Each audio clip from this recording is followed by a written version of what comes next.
a weird question asked me in the Discord the other night. Hey, it's Romania Black, and we're on episode 10 of Link Click. And the question was, how many episodes do you think are in this season? Do you want to know?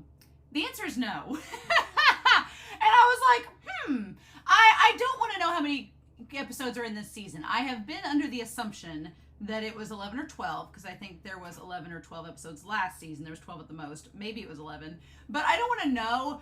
If there are only 11 episodes and this is the penultimate episode, I'm fine with that. That seems to track with last season. If there are 12 episodes, great. That lends to the whole, we have this many episodes left. If there are 13 episodes, I'm going to be like, haha, help, a welcome surprise. But I don't want to know. I think at this point, whatever we end up with is fine. If this is the last episode, though, I don't know what I'm going to think about it.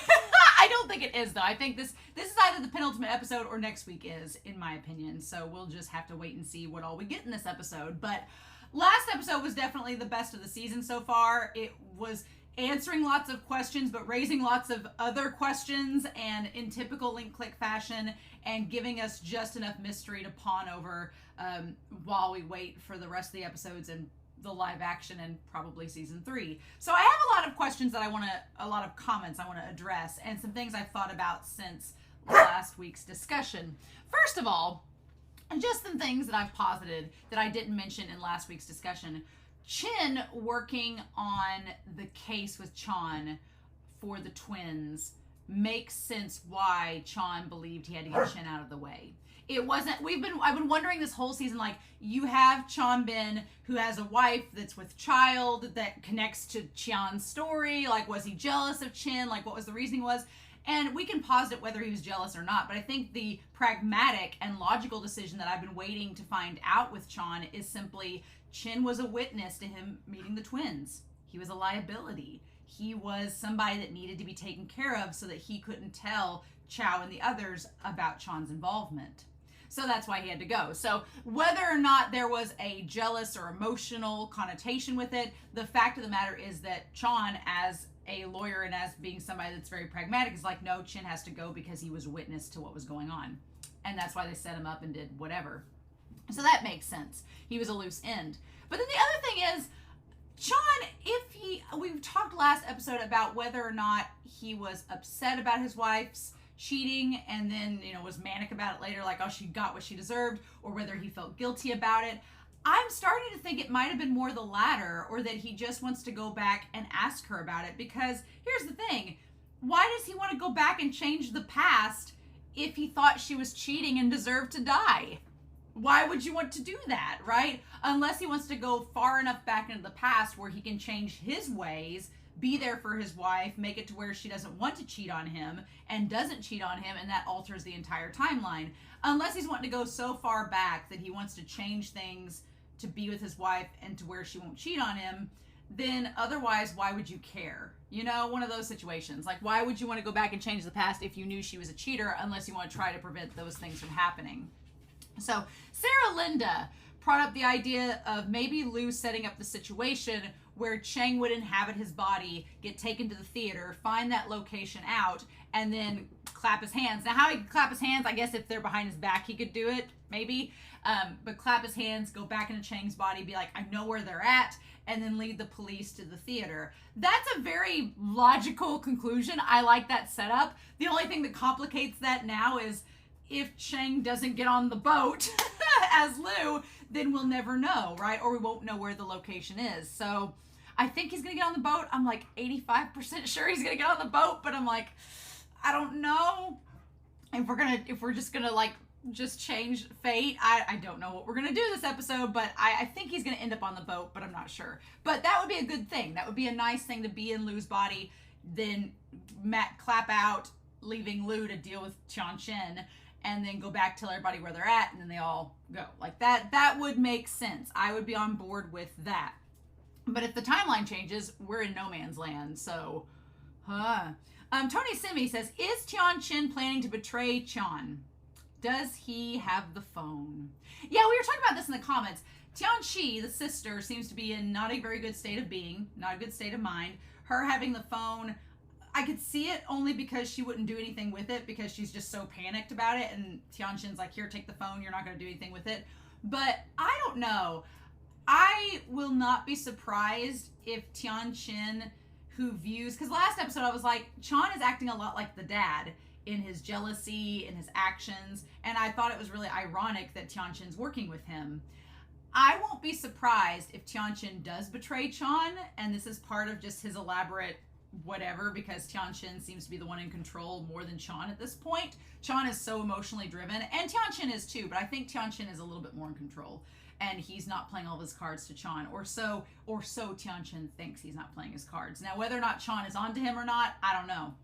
But I do think he possibly could have the phone, and he's just, because here's the thing, he knows, like we talked last episode, about the powers of Lu and Chong, but Chan doesn't seem to know everything, right? We'll talk about that here in a second. He doesn't seem to know everything, so it's very possible that Tianqin is not revealing all that he knows because he wants to have the upper hand.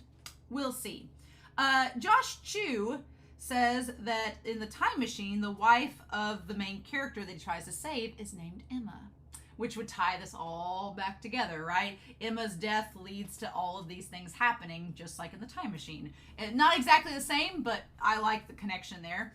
Alexander Q says, can the twins' powers work together and amplify like Lu and Chong's work together? I like the idea of that. I like the idea that Lu and Chong work together to amplify each other's powers and work in tandem, and the twins, if they both have powers, could work in tandem together. And now that Tianqi is away from Tianqin, the powers aren't as amplified.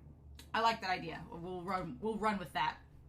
To go along with Josh Chu, Sunray said in episode 7 comment, they had a really great comment in episode 7. If you get to go back and look in YouTube at the comments, episode 7, there's a big old, they wrote a paper about the time machine, which is great. So I love being able to incorporate, as an English teacher, I love when people can incorporate their literary writing skills into the comments of anime, manga, and donghua. So they wrote a thing about the time machine, but basically talking about human evolution and impulse and emotion, which ties a lot into what we've been talking about in episode 9 with Chan, with Tianqin, with the conversation Zhao, with Lu Zhao has with Tianqin about the hunter and the beasts.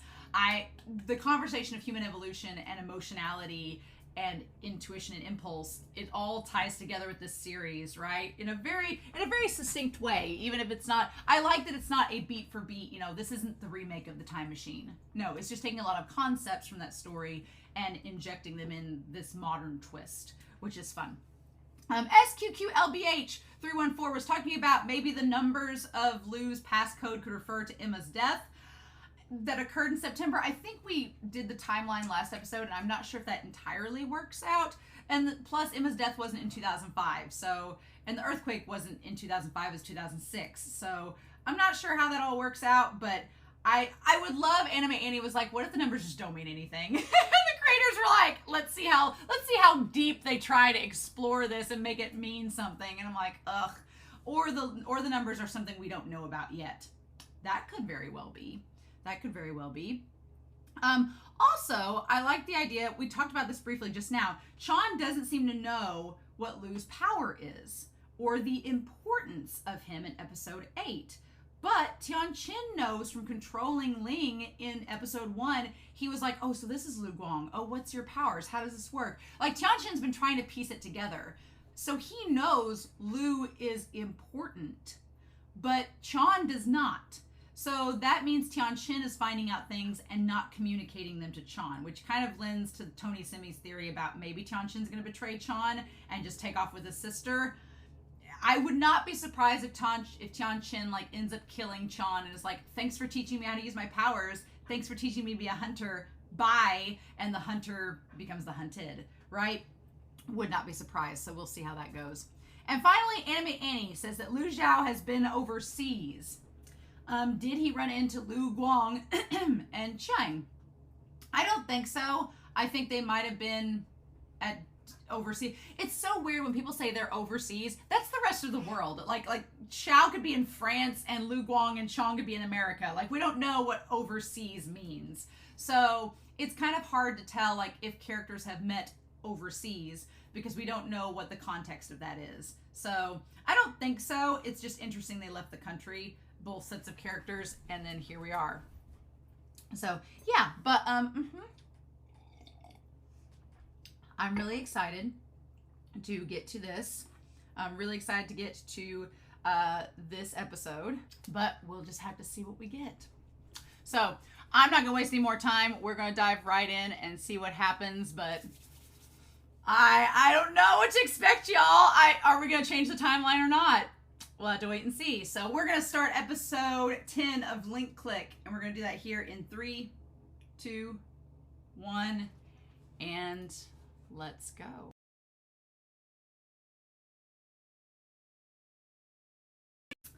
So the big question is this the penultimate episode, or do we have one more after this? I don't know. I feel like I won't be surprised if this is the penultimate episode, because it feels like, you know, we went to the theater, but we got through that very quickly because we have a bomb to go off and we have Cheng to be threatened. Obviously, if Ma is smart, he's not gonna try to shoot Cheng because they need Cheng. Like, I feel like if Ma accidentally shot Cheng, that would be the last straw, and Chan would just X him out, right? So I don't know, but here's the problem. What if Ma, who's not been proven to be the most smart individual, what if he, and I don't think Ma knows why Chan and Tianqin want Cheng. I don't think that he understands that. I don't think they've told him about it because they don't trust him with that information. What if Ma accidentally shoots Cheng, and Cheng lying in Lu's arms is from that, and we see that by the end of this season? What if that happens? I'm like, what if they leave off this season with Cheng in Lu's arms, and now instead of Lu dying on the couch, and that's where we end season 1's cliffhanger, we have Cheng dying in Lu's arms, and that's where we're in season 2 cliffhanger? What if we do that? What? Stop. But yeah, I'm a little bit worried about Cheng being at gunpoint by Ma, because I don't think Ma's under the understanding that they can't kill Cheng. He's like essential to all of Chan and Tianjin's plans. Let's all be real. Tianqi needs some therapy. Girl needs to get out of this situation. This is not a great environment for her at all. I feel bad for her. I hate that she's just been, because of the fact that nobody can properly communicate with her and she is so emotionally traumatized, she is not in a good position no matter what, right? Do I think that Tianqin would betray Chan at this point to save his sister? Yes. I think Tianqin wants his sister to be safe no matter what. He wants her back. He wants her to be safe. But I think that Chan doesn't really care about Tianqi. I think Chan only sees the twins as something he can use at this point to go back to the past to erase everything that's happened. And he's promised Tianqin, being like, I can make you and your sister's lives better too if we help each other make our lives better. But I think if Chan reveals that he really doesn't care about Tianqi, I think Tianqin will betray him. I think he will. I think Tianqin's at the emotional point of instability that he really doesn't care if he works with Chan or not. Chan is just a means to an end. He's just, taught him how to hunt, and that's about it.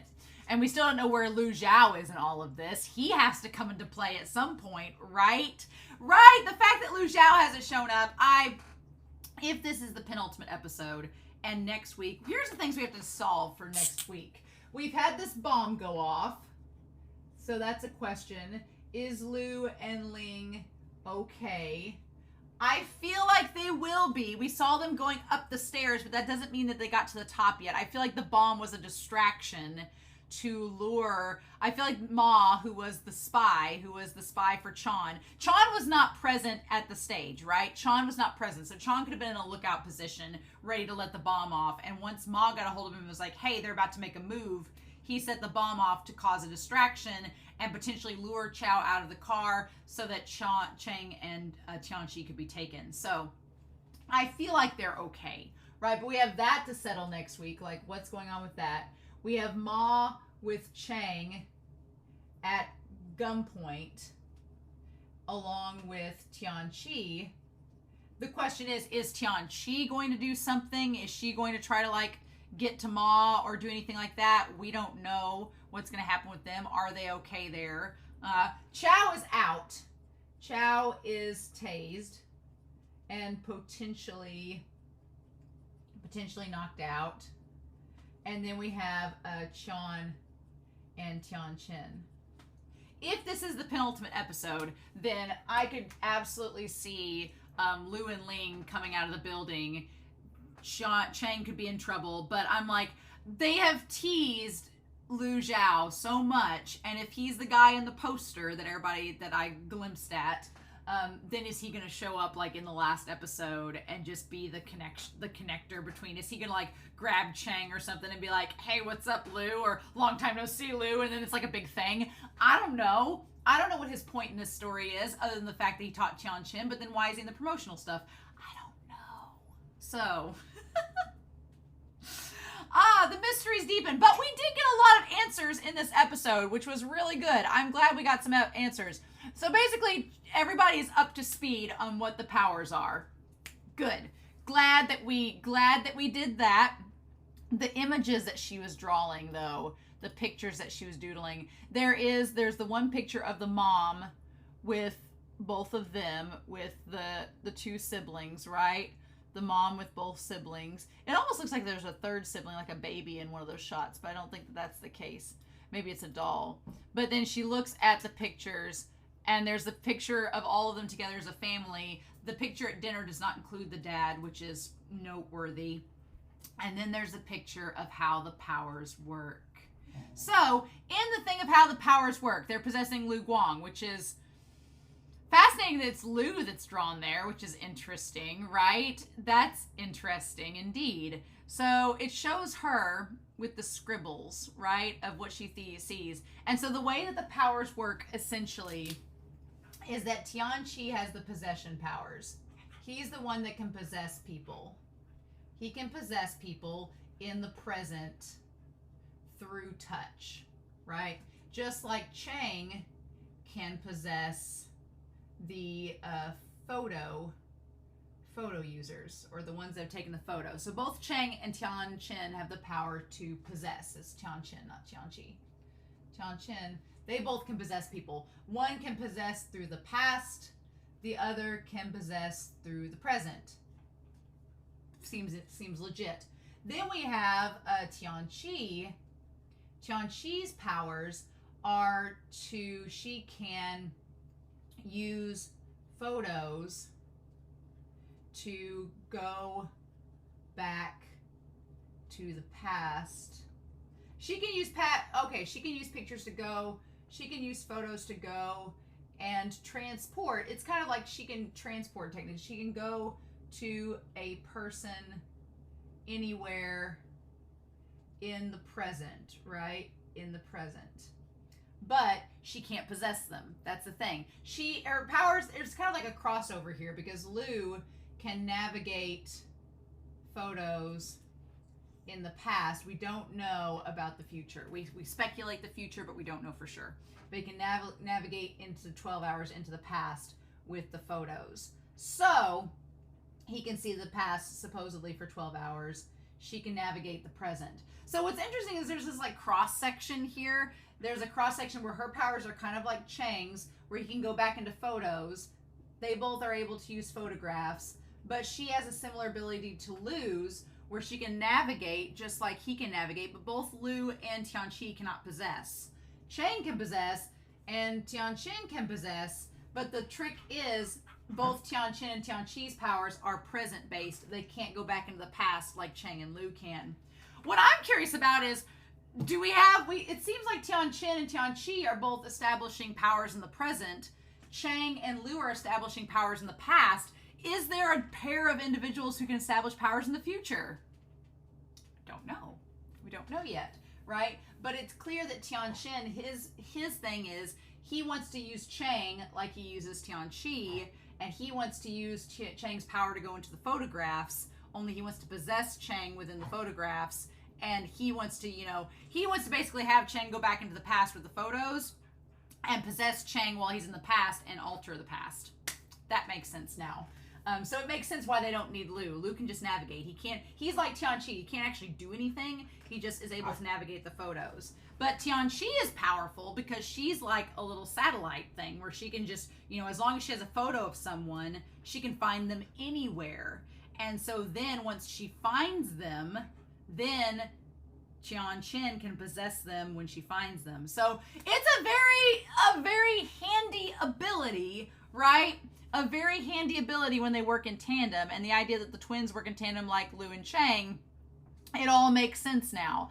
all of that adds up, right? I'm glad that when Ling leaves her, that she's stable enough that she can be left behind. And then we see Cheng showing back up. I was like, wait. I was like, when did Cheng show back up? What's happening? What's going on? I also don't like, I don't know if it was shown in the previous OPs, but one of the crane games isn't lit up anymore. I don't know if that's a thing. So again, we talk about the past not being able to be changed. Whatever happens will inevitably happen. And so when Cheng stopped, he was gonna change the past. He was gonna change the future.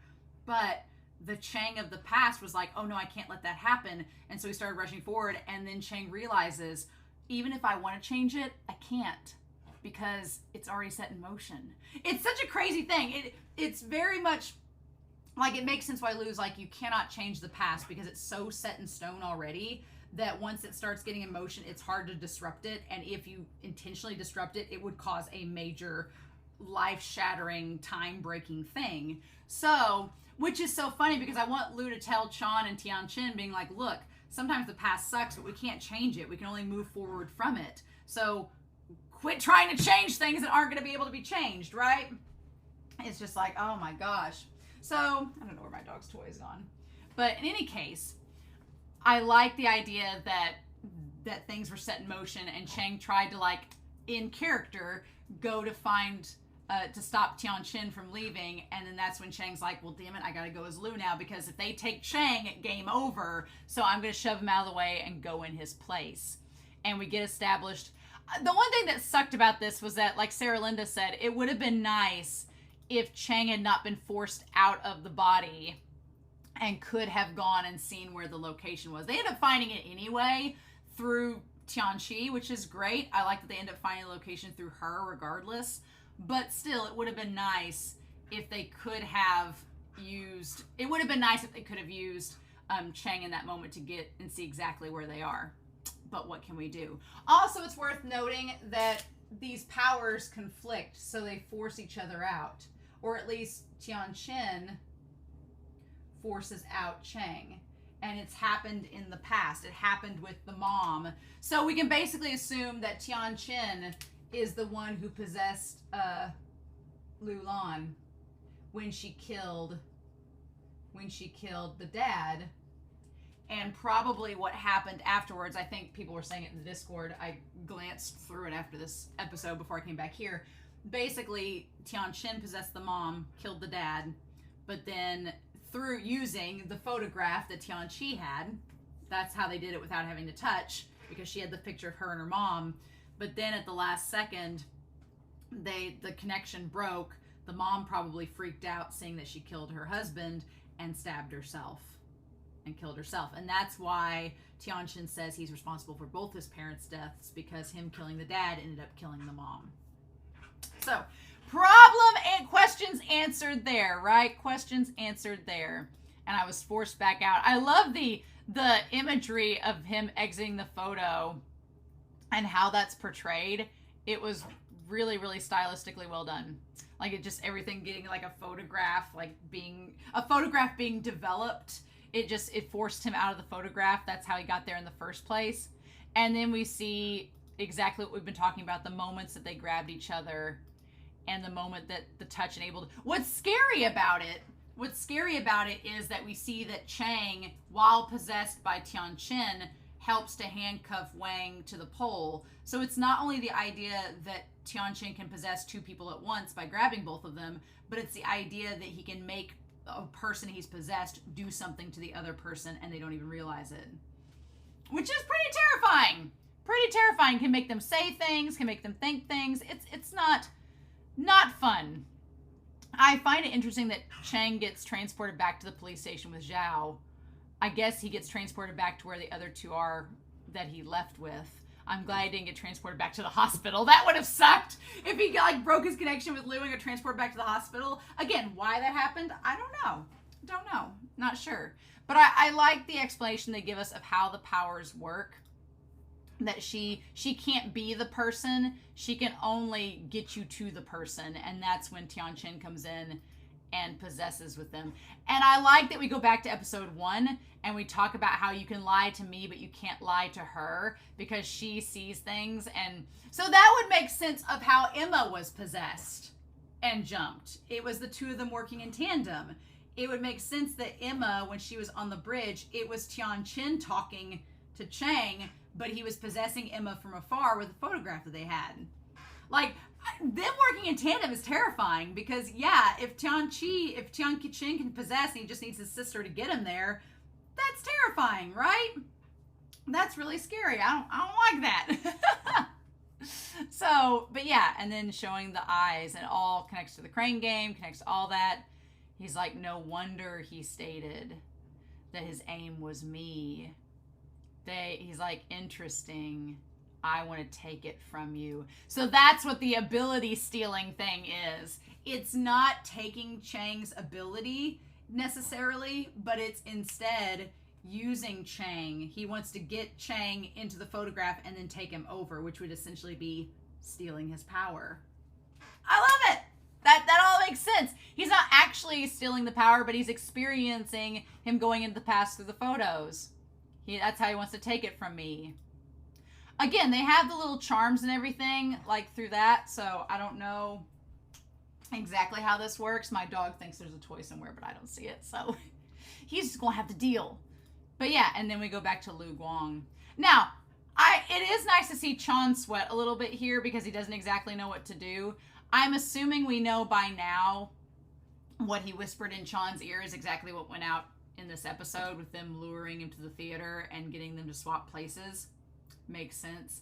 Again, I'm still curious. I guess Chan just wants to go back in the past and rewrite everything. He just wants to go back and keep his wife from cheating on him, if he thinks that's even a possibility. So there's that.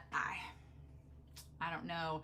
I think that Lu needs to tell both of them, being like, look guys, you can't go back and change the past. Sorry about this. I love that all of our theories our theories that we've been positing the last several episodes have been proven both right and also, like, altered in ways, but they're still kind of right. Like, we all were debating that she showed up, that the sister was around when Chen was possessed. She was right there in the back seat. Again, when people complain about this series, I'm like, you've got to see it in full. We were talking about this in the Discord, that we just feel like, I don't know where the toy is for this. He keeps on barking at me, and I don't know where it is. Huckleberry, go lay down. So, what I like about it, I don't know where he's talking about. He wants me to find this toy, and I don't see it anywhere. Sorry, buddy. I don't see it. But what I like about this episode is that it proves that if you just wait long enough, you will get your answers. So the thing about it is, you'll get your answers if you just wait long enough. Like, a lot of people were complaining that we weren't getting things immediately explained. But like this episode, when you realize the sister's been there the whole time in the car, we just didn't get the perspective. We didn't get the full wide shot to see where she's at. I was like, of course we didn't.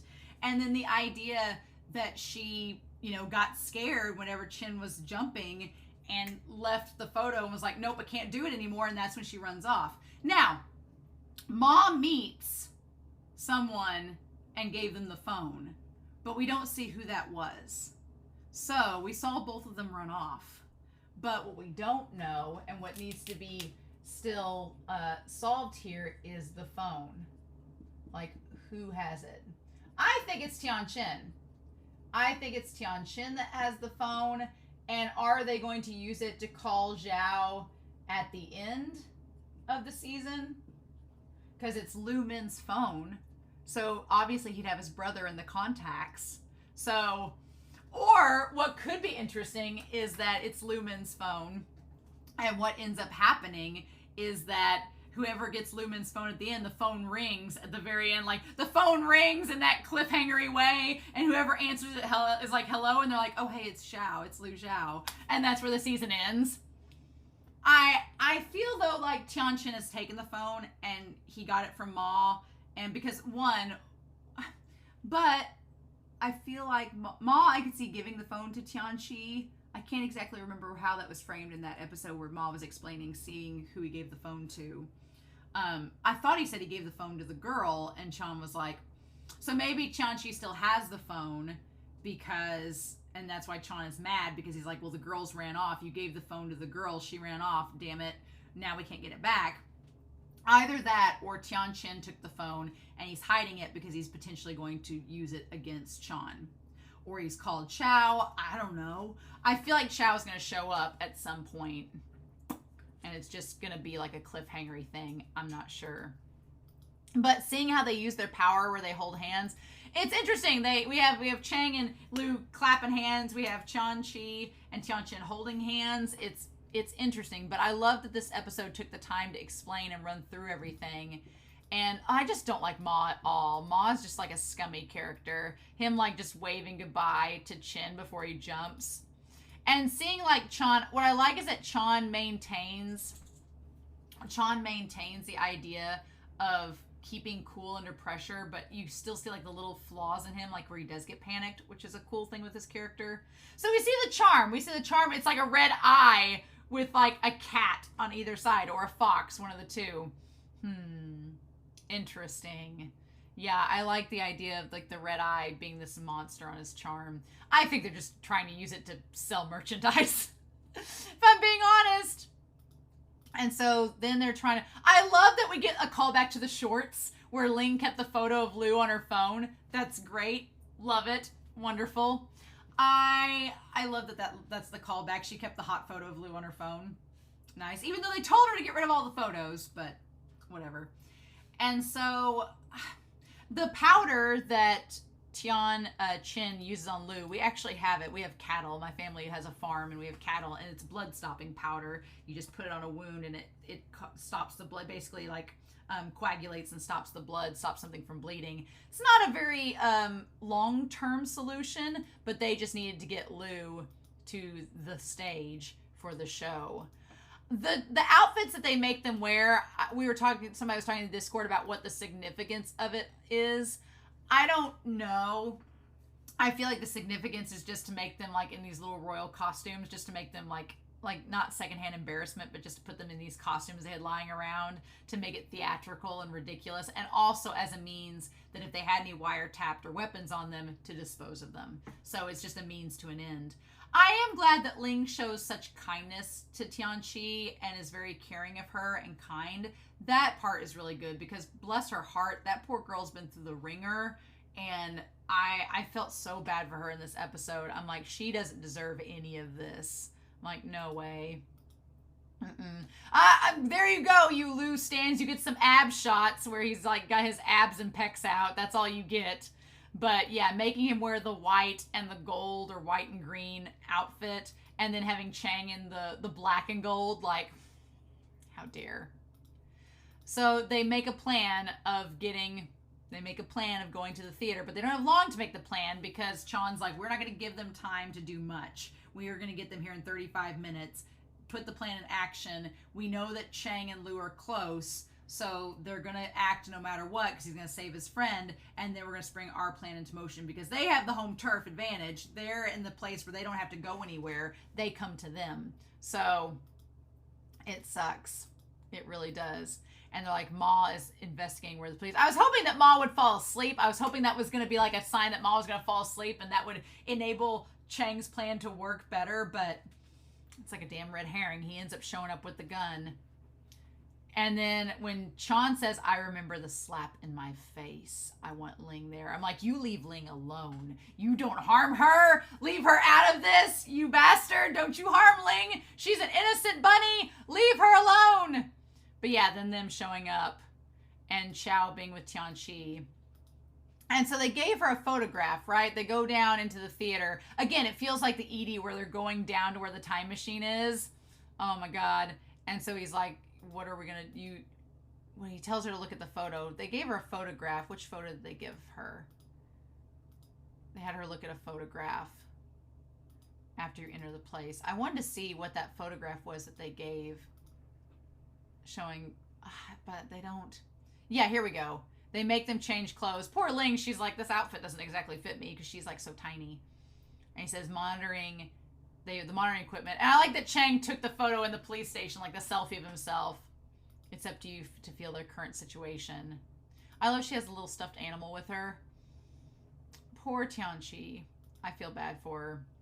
This whole theatrical setup, though, all the theatrics where Lou is on the stage and Cheng and him are together, can we talk about that? Can we talk about how romantic that was?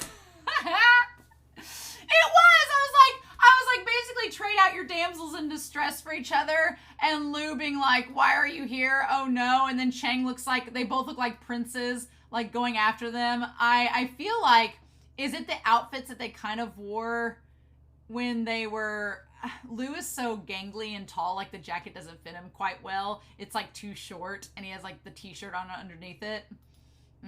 He's like, walk slowly towards each other, and he's like, this is the last time you'll walk by each other, of each other respectively. I'm like, Tianchen, you bastard, I'm supposed to like you and feel sorry for you, but you're just being an antagonist like Chan. The cinematography, though, of when they swap sides and swap places, oh, the cinematography, the short jacket, the long jacket, and then that moment where Cheng like smiles at Lou and he's like, hey, don't worry, I've got a plan. I was like, that was just my inner fangirl. That little smile that Cheng makes when he looks past Lou. Oh my God. I'm like, Cheng, honey. Everybody's fangirling over Lou. I'm like, no, that smirk, I want it as a wallpaper on my computer forever. Oh my God, I love that. And Lou's like, what the fudge? I love that Lou's like, what the heck? Like, what? Oh my God. He's like, huh? He's like, no worries. I have a plan. He did have a plan, and it was a really damn good plan too. And I'm glad that Cheng was able to like do the thing, get out of there, like show up Tianchen for a hot second, but then we can't have nice things in this show, right? Why can't we have nice things? And then they swap places, and then God, the idea of Cheng shouting out Lou's name, and then Lou shouting out Cheng's name, and Ling's just like, can you guys get a room? Like, just, and he like waves the hand. It's a lot. So yeah, now Lou is not out of the waters yet because he's grabbing his side as he goes, and Ling's like, she's like, how's Cheng doing? What's going on? And then he gets back in the car. And so Tianchen and Cheng meet each other for the first time face to face since the flashback, right? And he's like, nope, not gonna have this. What's sad is the idea of home and everything is that there's a part of me that wants Cheng to talk to Tianchen and be like, why are you doing this? Like what's going on? And I feel like Cheng could relate to Tianchen and be like, look, I'm an orphan. I don't know where my parents are. They're probably dead too. So he's like, but I don't try to go in the past and like get them to not go, you know? He's like, 'cause that would destroy everything. So he's like, you can make a future for yourselves if you weren't doing this. So it's really sad because I think that if Cheng had the opportunity to talk to them, he could maybe reach Tianchen. I feel like Tianchi could be reached for sure if she's not been already. But I feel like Tianchen could be reached possibly. But it's just that opportunity is not there, right? And he goes to possess him, but he disappears before he gets the chance to. And in that moment, Tianchen looks like such a kid where he's like, well, I didn't get him. Like he looks like a little kid again. You know, showing that he's not really that old. And so Cheng gets back into the car, asks if they're safe. And then as the people are walking in, the three guys are walking in. Now, the three guys are running into the building, the theater, as Ling's got her phone. Lou's walking out grabbing his side, so he's not in a good position. And then Tianchi, she's watching the situation too. And right as Cheng's like, can you see them? There's an explosion. Now, could the three guys with the police be in trouble? Absolutely. They could totally be injured. Do I think that Ling and Lou were in that blast? No. I think they were still walking up the stairs or they got out of harm's way. I think they're fine. But I think the three guys in the police station might be in trouble. And then we see her, like, what does she look like? We go back and see her face. He doesn't see her. She doesn't have a reaction. She looks down. So then, of course, that's when Chow gets out of the car, and that's when he gets tased at that moment, of course, and that's when Ma shows up. Now, Ma shows up, and Cheng, what does he do? He gets out of the car. We don't see Tianchi's reaction, and that's when he points the gun at Cheng. He's like, good to see you again. And he says, no more tricks now. Come with me. Okay. So the question is Ma going to be dumb enough to shoot at Cheng? Is he going to be dumb enough to do that? Because Sean and Tianqin are like, dumbass, don't do that. Is Cheng going to go with him? What about Tianqi? Is she going to do something? I would like if Tianqi like somehow knocked the gun out of Ma's hand or got him out of the situation, but I don't want Tianqi put in danger either. So it's like, I could see Cheng and Tianqi going together with Ma to keep her out of danger and to possibly check and see how Lu and Ling are. If this was the penultimate episode, I could see this being the penultimate episode, and next week we have Lu and Ling and Cheng together next to Qian and the twins and Ma being there. I could see that happening, and if Lu Zhao shows up, I could see that being a thing, and it just being like a big old thing before the finale and leaving us on a cliffhanger for season 3, right? Or the other option is that that next week is the penultimate episode, and we have a big standoff with all of them. And then, I don't know, a part of me believes next week is going to be the last episode, that we only have 11 episodes, and next week is going to be what leads us off with the season ending. But I would like it to not be the case. I would like next week to be the penultimate episode, and then us having one more episode to deal with all of this. I'm not ready for the show to end, damn it! So we still have lots of questions, right? We still have lots of questions. I want to real quick go back to that list of questions that we had by, I'm going to get up Discord here in a second. Go back and pull up the list of questions from, let me find it on here. Let me find it in the pins from Anime Annie, the questions. We still don't know about Chong's parents. No, we don't know about the suicide. We believe that Lu Zhao is the childhood friend. We think now we know how Li Fan and Liu Lan died. We think we know that. Lu Guang's past. Isn't it funny? We thought we'd find out so much about Lu Guang, and that's not been the case at all. We found out nothing about Lu this entire season. Not one thing. And I thought this whole season was going to be about Lu. No, it's all about the twins, which is fine. I just think that's so hilarious. We've learned nothing about Lu. Nothing at all. Li Tianqin's change of personality, I think, is a culmination of things. I think it's the hit to the head with the hammer. I think it's the fact that he wants revenge for what's happened to his family and wants to change the past. I think it's the fact that Chan's had an effect on him. Lu Zhao's conversation with him. I think it's a lot of things that they've slowly over time morphed him into this bad person. And Tianqi hates it. She just wants her good brother back, like what he used to be, right before all this happened. I think the 7th victim was the guy that was the neighbor. We don't know about the eye meaning yet. Tianqin stealing abilities, we got that answered this episode, which is exciting. The scars on Tianqin, we talked about that last episode. The suicide, I think it was both. I honestly think that he was still being possessed, but then he didn't want his wife and kid getting injured, so he just went along with it, which sucks, right? I think that in both Chin Bin's case, he didn't want his wife targeted and his kid targeted, so he's like, this is the only way. And then with the mom, she didn't want to kill her husband, and she just ended up committing suicide. It's terrible, right? The question of who gave the photo to Lu Guang, I think it was Tianqin at this point, because he wanted to find out about Cheng and lure him there. Who has the phone? I think Tianqin has the phone, and he's going to use it against Chan or call Zhao up with it, but I don't know. If the sister has the phone, well, I hope we find out next episode. I really do, especially if next episode's the last episode, but we will see. And then the river location, who knows if we'll ever find that out. Is Lu a time traveler? Is Wang alive? Who knows if we'll find that out next episode? Who knows if we'll find that out? The passcode, we're still doing that. The end game, they want to go back in the past and change things. But as Lu says, you can't do that. I wish somebody would tell them that. And then we found out it is Lu Guang that was in the chair. And there we are. So, oh my God.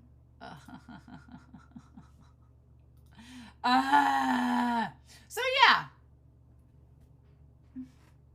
I feel like a lot of this episode was just giving us answers. Just giving us answers to questions that we've been having for a while. We've speculated on.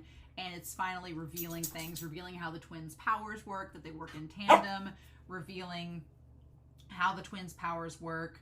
Revealing that things are not good still.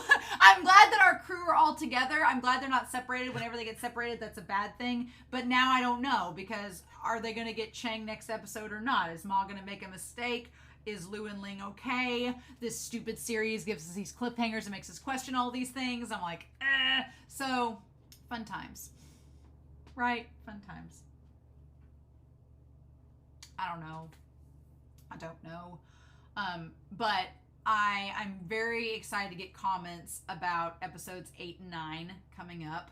I'm actually going to have to be out of town on next Friday when episode 11 comes out, which is sad. It's like my last scheduled trip on a Friday that I have for a while. So I am going to be out of town Friday and Saturday next week. I'll be back Saturday night, very late. So my goal is next Sunday to watch episode 11. And if it ends up being the last episode, then we'll have a big old wing-ding about it and lots of speculation and theories. But if we do get an episode 12, that'd be great. But I'm not holding my breath. I'm like, oh my God. This felt like a penultimate episode, but I don't know, right? With Link Click, you never know, because so much happened in this episode. The twists and turns of how we just instantly got back to where Lu was, the plot to like get them all together. It just happened like just in our faces. And then next episode, we still have so much. The fact that we don't have Chow we haven't heard from him since last episode, and we know there's some guy in the promo poster. My guess he's going to show up at the end of next episode. It's going to lead us into season 3. But I don't know. So curious. But I'm very curious to know y'all's thoughts down below. I'm glad we got lots of confirmation in this episode. Glad lots of questions were answered. But there's still so much mystery. We don't know anything about Lu at all. And that's just hilarious to me. I guess we'll find out. We were talking in the comments about, I think Tony Simi brought it up, about if the live action would be the thing that tells us about Lu. And they're like, I get the commenters' concern, because they're like, I could see a lot of people not watching the live action. And if it's kind of like the MCU, it's kind of like the Marvel Cinematic Universe. If you don't watch all the things, you're out of the loop on certain parts. And I get that. I get that why that's problematic. Star Wars is the same thing. There's all these little side Star Wars stories. If you don't watch them or read them, then you don't know all of the things going into the main series. But my thing is, I think Link Click has a big enough fan base and a dedicated fan base that we're going to watch the live action. I was like, it's going to happen. We're going to watch the live action because we want to know. And there's not too many different mediums for Link Click. I know they're making a manhwa. It's coming out in English, so that's exciting. I'm going to be looking at that for sure. There's going to be a Link Click manhwa, which is it's its own story, so that's cool. And they may share some insights in that. There's going to be a live action, which we're going to watch. And then there's a donghua. So there's really I'm like, with Modao Zushi and Heaven Official's Blessing, there's all these different mediums. So why should we not be surprised that Link Click does the same? But I think the fan base is pretty dedicated with this series. Like, if you're in the series, you're in the series. So I think people will watch the live action. I think they will read the manhwa. And if those two mediums give us insights between now and season 3, I'm fine with that. I can handle that. So it's kind of like Bungo Stray Dogs too. Bungo Stray Dogs, there's extra info in the manga, and then there's the light novels, which sometimes get adapted and sometimes get incorporated into the anime series. So it's not too different than that. But so we'll find out next week if it's the penultimate episode or the final episode of the season. We'll find out, right? I have so many. At this point, I have no clue what to expect for the final episode. And that is both exciting and terrifying. And maybe it's not the final episode. We'll just have to wait and see. Haha. I don't think this is the last episode of the season. If it is, I'm going to be pissed. I'll do a video next week being like, why? But we'll see, right? So in the meantime, I hope you all have a wonderful week. Please stay safe. Take care. And oh my gosh, y'all, I'm so excited. Lots of questions to get answered next week, but that's what'll happen next week. So I hope y'all have a wonderful week. Please stay safe. Take care. And yeah, I'll be back next week with episode 11 of Link Click. Bye.